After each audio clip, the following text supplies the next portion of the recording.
거의 다 우리가 문제시 삼은 게 우리가 못 믿어서, 우리가 문제가 생겨서, 물론 원천적으로 그렇죠. 그러나 또 우리 기준으로 보면 우리가 정말 잘 믿어요. 오늘 본문의 내용이라든지 요한복음 3장 23절 25절 이런 데처럼 어쩌면 유대교를 떠나서 정말 예수를 믿고 이런 부분. 근데 문제는 예수님이 우리를 안 믿는다는 거죠. 예수님이 우리를 영접 안 해버린다는 거죠. 뭐 어떻게 해야 되냐는 거죠. 그래서 참 신앙생활은 중요합니다. 자, 예수님께서 요한복음에서의 공생의 시작을 하시면서 이제 여기까지가 이제 결론이고, 그리고 다음 주부터는 이제 갈릴리 사역이 또 시작이 되는 거예요. 그래서 우리들이 본문을 찾아볼 것도 많고, 단어 해석 이런 부분도 참 중요하고, 문맥은 더 말할 것도 없고, 그래서 여러 부분을 자꾸만 유의하여 우리가 봐야 되겠습니다. 그래서 바로 강해 보시겠습니다. 43절 시작. 이틀을 지나매 예수께서 거기를 떠나 갈릴리로 가시며, 40절에도 마찬가지죠. 사마리아인들이 예수께 와서 자기들과 함께 유하시기를 정하니 거기서 이틀을 유하시매, 그러니까 이틀을 유하셨다. 본문에서는 이제 거기를 떠나서 갈릴리로 가셨다, 그냥 그렇게 하면 돼요. 이틀 거기서 유하셨으니까. 근데 이틀을 또 기록한다는 것은 강조법이죠. 예. 강조법이 뭐냐? 이런 부분도 우리가 늘 파악해야 본문을 이렇게 쉽게 이해할 수 있는데, 본문은 이틀을 지내셨다는 것을 시작으로 이제 강조법을 얘기하는 거죠. 시작부터. 그래서 4장 1절부터 3절이 바리새인들, 여러분 바리새인들을 지금 여기 와서 보니까 예수님이 제자를 삼잖아요. 네. 그 바리새인들이 어떤 사람들이냐? 이게 바리새인을 굉장히 강조하는 건데, 바리새인은 유대교에서는 아주 유일신 신앙이에요, 이 사람들이. 그러니까 바리새인이 바리새인다운 신앙을 했으면 당연히 영이 중요하지 육이 중요한 거 아니잖아요. 이 사람들이 예수님의 제자가 되고 침례도 받고 다 했지만 따라서 사마리아를 오지 않는 것은 이 사람들은 유일신 종교라는 거죠. 종교로 지금 평가를 하는 거죠. 함께 유하셨다, 매노라는 단어죠. 거기서 지냈다, 이 단어는 임마누엘과 직결된 그런 단어예요. 그래서 40절에 매노라고 하는 단어가 두 번 나오는데, 하나는 사마리아 사람들이 같이 지내기를 청해서 함께 지냈고, 또 주님이 매노했다, 주님도 거기에 함께 계셨다, 이런 거죠. 그래서 사마리아 사람들은 영접하고 주님은 거기에 응하셔서 자기도 들어가서, 그러니까 쌍방이 같이 매노한 거죠. 함께. 그래서 유하시기를 청하시고 같이 계시기를 청했다, 같이 계셨다, 쌍방이 그랬다. 그래서 지난번에 개인 교회와 집단 교회, 그래서 교회가 된 것이다. 우리가 나는 예수 믿어, 하나님 믿어, 나는 교회 다녀, 물론 교회 다닌 사람들이 있죠. 이런 부분도 잘 우리가 정립이 돼야 되겠습니다. 그래서 요한복음 1장 12절 구원이 하나님의 자녀가 되는 것이 구원인데 두 가지예요. 하나는 영접하는 것이고, 그렇죠. 영접이라고 하는 말은 주님이 직접 우리 안에 들어오신다는 거잖아요. 우리 심령 안에 하나님을 영접하는 것이고, 또 하나는 영접했다, 또 하나는 믿었다라는 거죠. 믿는 것. 나만 믿는 것이 아니라 하나님도 역시 나를 믿어야 되는 거죠. 그래서 나만 하나님을 영접하고 나만 하나님을 믿는 것이 아니라 하나님도 나를 영접하고 하나님도 나를 믿는 것이어야 된다는 거죠. 그래서 주님은 우리 안에 임마누엘, 람바노, 받다, 사람의 입장에서는 또 그 이름을 믿었다, 이걸 똑같이 보시는 거죠. 그래서 요한복음 1장 12절은 주님이 들어오시는 것과 내가 믿는 것, 그런 거. 그리고 이제 당연히 오늘 본문은 요한복음 2장 23절로 25절을 볼 수밖에 없어요. 23절에 보면 6월절에 예수께서 예루살렘에 계시니 많은 사람이 그 행하시는 표적을 보고 그 이름을 믿었으나, 근데 실질적으로 여기는 유대인들은 주님의 속으로 들어가는 믿음을 가진 거예요. 요한복음 2장 23절도. 근데 주님은 그들을 안 믿는 거예요. 그 몸을 의탁하지 않았습니다. 그렇죠? 요한복음 3장 16절도 그래요. 제가 믿음만 좀 이렇게 쭉 지금 본문에 오기까지 믿음이라고 나온 단어만 잠시 제가 좀 살펴볼게요. 하나님 세상을 이처럼 사랑하사 독생자를 주셨으니 이는 저를 믿는 자마다 멸망치 않고 영생을 얻게 하려 하십니다. 저를 믿는다. 구원의 믿음이에요. 여기도. 또 3장 18절에 저를 믿는 자는 심판을 받지 아니할 것이 믿지 아니하는 자는 하나님의 독생자의 이름을 믿지 아니하므로 벌써 심판을 받았느니라. 믿을 자, 하나님을 믿는 자, 여기도 역시 마치 임마누엘의 믿음을 얘기하고 36절에 아들을 믿는 자는 영생이 있고 그렇게 돼 있죠.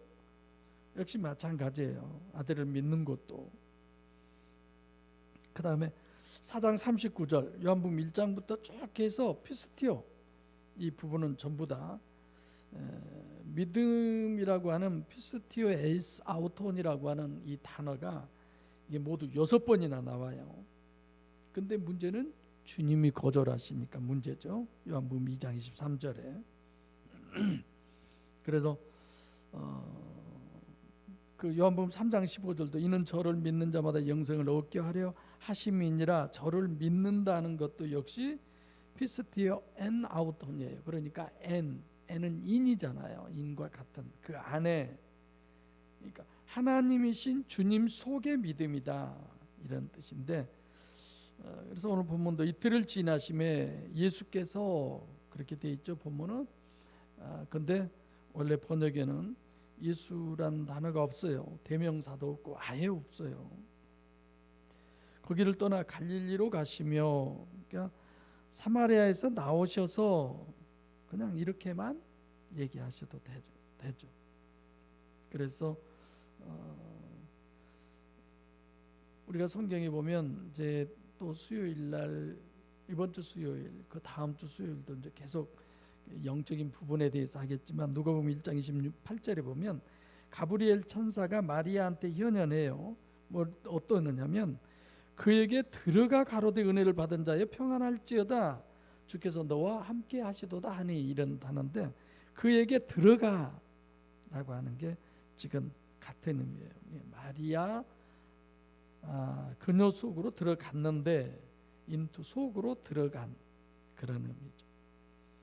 같은 내용인데 또 누가복음 1장 11절에 보면 주의 사자가 저에게 나타나 향단 우편에 선지라. 그러니까 가브리엘 천사가 먼저 현현했어요, 사가랴에게. 그런데 사가랴 할 때는 향단 우편에 있는 거예요. 가브리엘 천사가 마리아한테는 어떻게 해요? 그 속으로, 마리아 몸속으로 들어간 거예요. 그래서 성령으로 잉태되시는 것을 실제로 이런 의미로 기록하고 있는 거죠. 그래서 43절도 갈릴리, 그러니까 갈릴리 사람들 속으로 들어가셨다, 이런 의미가 됩니다. 그러니까 예수님께서 유대로 가셨다가 지금 돌아오시는데 사마리아를 지나서 그리고 이제 갈릴리로 오신 거죠. 그래서 유대인들이 사마리아를 상종도 안 하는 것은 벌써 설교 때도 얘기했지만 몇백 년이나 지났는데 아직도 그 과거에 사로잡혀 있는 거예요. 몇백 년 지난 그런 어떤 박스 속에 갇혀 있는 거예요. 당연히 육체 우선이고 가시적 결과 기준이고 과거 지향적인 고착이 사로잡혀 있는 이 육적 본능이다. 이것이 깨져야 된다. 그래서 제가 설교 때 이 말씀을 혁명적 전환이라고 그랬어요. 정말 깨져야 되고 부셔져야 되죠. 그래서 여러분들과 저도 마찬가지예요. 얼마나 우리가 인본이라고 하는 감옥 속에 갇혀 있느냐, 어떤 나만의 박스 속에 갇혀 있는 그런 것들을 우리가 보여야 돼요. 아셔야 돼. 44절 시작. 친히 증거하시기를 선지자가 고향에서는 높임을 받지 못한다 하시고, 친히 증거했다. 이중체인 신인 메시아 중에 하나님이 증거하셨다. 그 육신, 예수님의 육신 안에 계신 하나님이 증거하셨다. 그런 내용의 말씀이죠.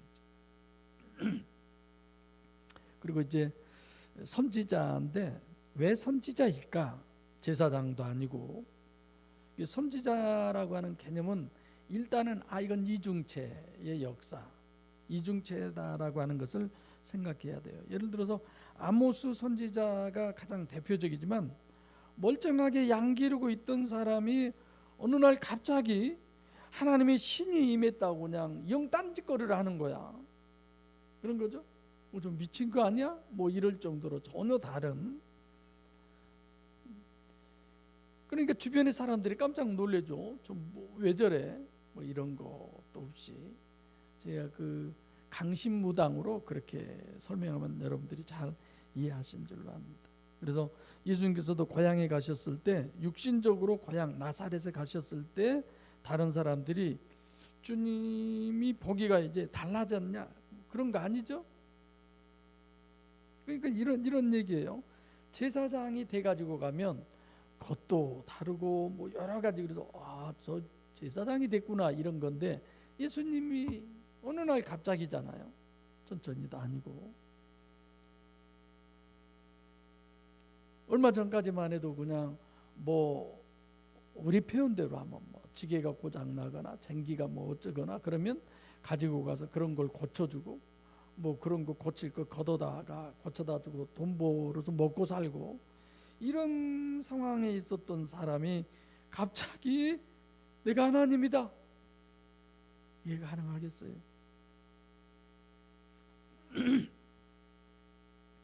그러니까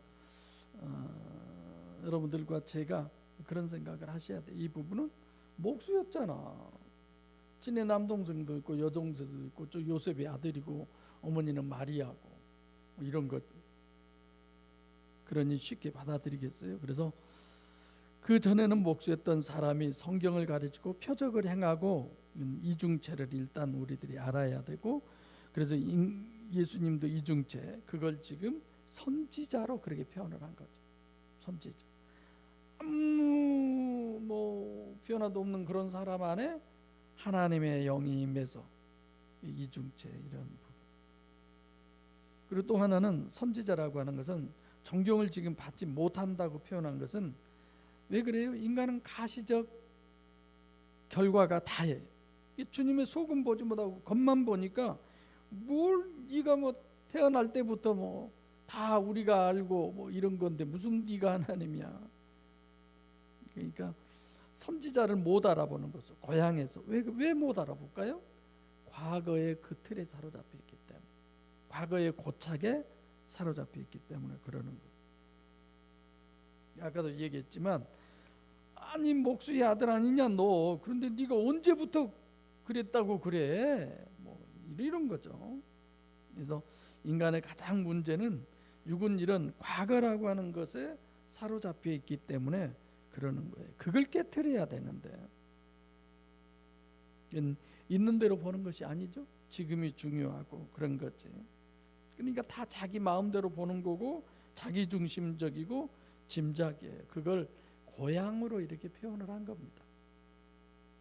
그래서 예수님은 오늘 본문에 사마리아를 통행하시는 것으로 과거를 떨쳐버리고 완전히 혁명적 전환, 이런 의미죠. 예수님인들 사마리아 사람에 대한 그런 선입견이 없었겠어요?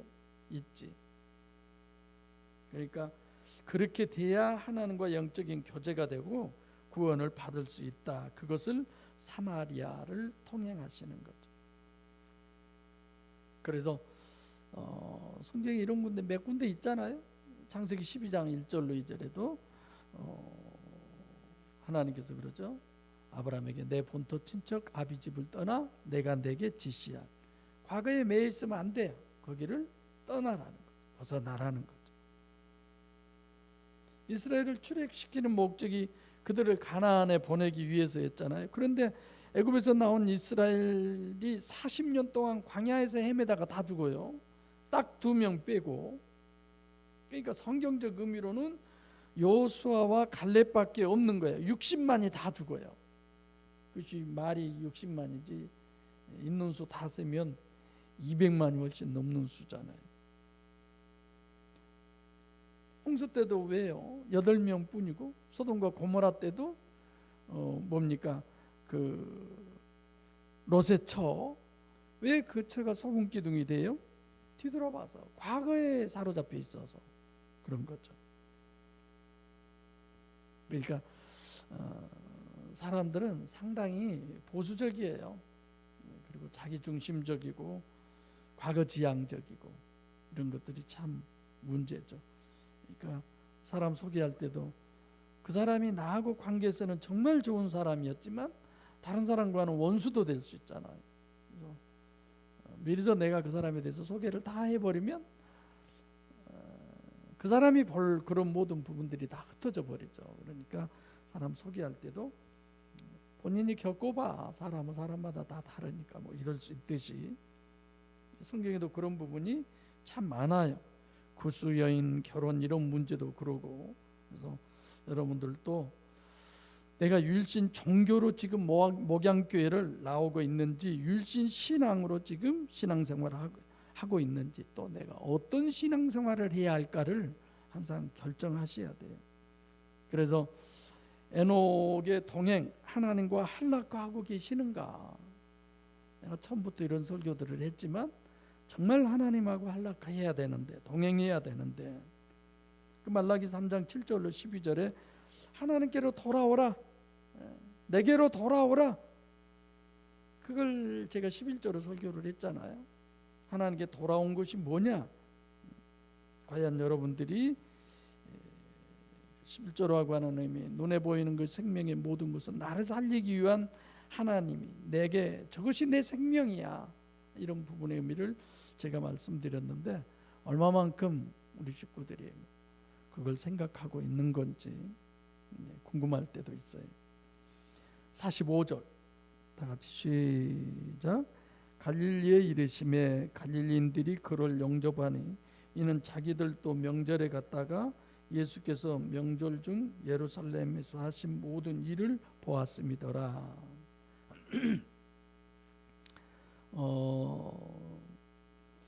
갈릴리에 이르심에 갈릴리 속으로 들어갔다. 아까 내가 그렇게 얘기하잖아요. 에르콤마에이스 갈릴리. 그러니까 43절하고 45절이죠. 똑같아요. 그를 영접하니 예수를 영접한 게 아니에요. 예수 안에 계신 하나님을 영접했다는 거예요. 하나님이에요. 명절에 갔다. 명절에 예루살렘에 갔다 행하신 모든 것을 다 봤다. 그러니까 명절 안에 예루살렘인 예루살렘 안에 이런 거죠. 그래서 결국은 유일신 안에 들어갔다. 유일신 속으로 들어갔다. 그런 의미예요. 주님이 갈릴리 속으로 들어오시고 갈릴리 사람들이 유일신 속으로 들어오고 들어가고 이런 뜻들이 된 겁니다. 행하신 모든 것을 봤다. 요한복음 2장 23절에 예수께서 6월절에 예루살렘에서 행하신 표적을 보고 똑같은 거예요. 근데 뭐가 다르냐? 요한복음 2장 23절은 주님이 안 믿은 거예요. 자기를 믿는 사람들을 주님이 안 믿는 거예요. 주님이 그들 속으로 들어갈 수가 없는 거야. 양쪽이 다 돼야 된다고 제가 설교 때 말씀드렸죠. 이 본문은 유대인과 갈릴리 사람들을 서로 이렇게 대조시켜서 비교해서 우리에게 설명을 해준 겁니다. 왜 그러면 영적 고향인 유대에서는 주님께서 사역을 하시지 아니하시고 흑암의 땅인 갈릴리에 와서 사역을 하시느냐? 왜 그럴 수밖에 없느냐? 뭐에 그러느냐? 이런 거죠. 그래서 결국은 유일신 신앙의 절대의 문제는 혁명적 전환이 있어야 돼. 제가 그 말씀 드렸잖아요. 갈릴리 뭡니까? 사마리아를 통행해야 되는데 옛날에 7, 800년 전에 어떤 그 사건이 그대로 있어서 지금도 그 사건을 그대로 가지고 있는 거예요. 자기는. 그 안에는 잃어버린 한 마리 양 같은 수가성 우물가의 여인이 있고 집단 교회를 형성할 수 있는 사마리아 사람들이 있음에도 불구하고, 그래서 죽으면 살리라, 주님과 앞에서 물속에 들어가면서 죽어버리는, 이게 침례를 제가 그렇게 생각을 하잖아요. 근데 그게 정말 어려운 거예요. 쉬운 게 아니죠. 그래서 예수님께서는 우리한테 그래요. 아무든지 나를 따라오래거든 자기를 부인하고 자기 십자가를 지고 나를 쫓아라. 완전히 너 죽어. 정말 혁명적 전환의 한 말씀이죠. 그래서 과거는 완전히 죽고 새로 태어날 수 있어야 됩니다. 그래야 영적인 주님과 결혼이, 혼인이 가능한 거예요. 우리가 찬송만 많이 부른다고 해서 내가 뭘 어떻게 많이 잘해서, 그건 절대로 아니죠. 그런데 주님과 바로 됐으면 당연히 열심히 최선을 다한 이런 부분들이 있을 수밖에 없는 거죠. 그래서 영적인 주님과의 결혼, 그것이 뭐냐? 중생이다, 거듭났다, 위로부터 났다. 고린도서 5장 17절에 보라 옛 것은 지나갔으니 새것이 되었도다라고 하는 하나님의 선언이 여러분과 제가 되시기를 바랍니다. 그래서 과거에 내가 하던 것을 연장선상에서 열심히 하고 바벨탑을 계속 쌓아가는, 그건 절대 좋은 것이 아니에요. 그건 하루속히 내려놔야죠. 그래서 얼마나 내가 죽을 수 있느냐, 내가 얼마나 백지가 될 수 있느냐. 여러분, 자기 부인이라는 것도 내가 지금은 곰곰이 많이 생각하고 있지만, 여러분 생각해 보세요. 자기 부인이 그냥 쉽겠어요? 은혜가 없는 자기 부인은 불가능하구나, 제가 그 생각을 해요. 정말 저뿐만이 아니라 여러분들과 제가 하나님의 은혜를 많이 깨달으면 깨달을수록 놓게 돼 있더라는 거예요. 자기가 부인되게 돼 있더라는 거예요. 은혜를 깨닫지 못하니까 안 되는 거예요. 여러분, 내가 이와 같은 컵이 있어요. 물이 가득히 차 있어. 근데 여기에 진짜 영양가가 엄청 좋은, 내게 꼭 필요한 그런 어떤 액체를 누가 가지고 와서 여기다 따라주겠다는 거예요. 이 물, 여기 물이 있으니까 안 됩니다, 이러기만 하겠어요? 이거 바로 비워버리고 그 정말 좋은 것을 여기에 가득히 채울 거 아니에요. 하나님의 은혜가 내게 많으면 많을수록 그 은혜가 나를 주장하게 되고, 그러면 자동적으로 자기 부인이 되어지고. 할렐루야. 그래서 정말 은혜가 돼야 돼요. 은혜가, 말씀도 은혜가 돼야 되고, 찬양도 은혜가 돼야 되고, 기도도 은혜가 돼야 되고. 은혜가 되니까 좋잖아. 누군가 만나면 내가 기분이 좋으면 늘 그 사람 만나고 싶잖아. 어렸을 때는 그 사람이 맨날 나한테 맛있는 걸 주면 늘 그 사람에게 가고 싶잖아. 하나님의 은혜가 정말 여러분과 저에게 각자가 처한 상황과 환경에서 많이 누리시는 그런 시간이 되시기를 바랍니다. 그래서 여러분들과 제가 은혜 없이는 자기 분이 불가능해요. 은혜 없이는 죽는 거 불가능해요. 하나님의 은혜가 많이 깨달아지는, 더 많은 은혜가 임한 축복이 있으시기를 소원합니다. 기도하겠습니다. 살아계신